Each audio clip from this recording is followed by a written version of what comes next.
Uma mensagem aí que foi enviada pelo Executivo Municipal de um suposto protesto que o senhor e outros parlamentares estavam articulando, foi um dos assuntos aí que deu pauta aí para o seu grande expediente hoje na tribuna. Seja bem-vindo, bom dia, vereador. Prazer estar contigo, prazer estar com todo o pessoal de casa. A gente está com um pouco problema aqui, né?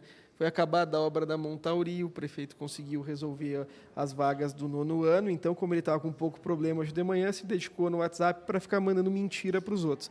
E mandou para alguns vereadores aqui da base, também próximos ao vereador Adiló, que supostamente nós, vereadores de oposição, estaríamos organizando um protesto lá no Brilha Caxias. Eu estou com outros compromissos para hoje à noite, não vou poder participar de nenhum protesto, então eu não vou nem auxiliar e nem prejudicar. Quem quiser protestar, que proteste, até porque as pessoas têm direito de discordar do prefeito Adiló, embora ele ache que é unanimidade, tem uma rejeição muito alta na cidade. Outro assunto também que virou pauta no seu grande expediente foi a improbidade administrativa do secretário de gestão, o Marcos Vinícius Caberlon, que o senhor defendeu, né, a exoneração do cargo de secretário. Mais do que defender a exoneração do cargo, defende a aplicação da lei, né? Quem foi condenado por um crime deve ser imediatamente exonerado do serviço público. Isso acontece com qualquer servidor e não é porque você é amigo do rei que não vai ser exonerado. Então, nós não vivemos em um feudo, vivemos em uma república e na república aquele que atente contra a administração pública deve ser imediatamente exonerado. Eu não estou preocupado se ele é amigo do prefeito Adiló ou não é, estou preocupado se ele vai ser exonerado ou não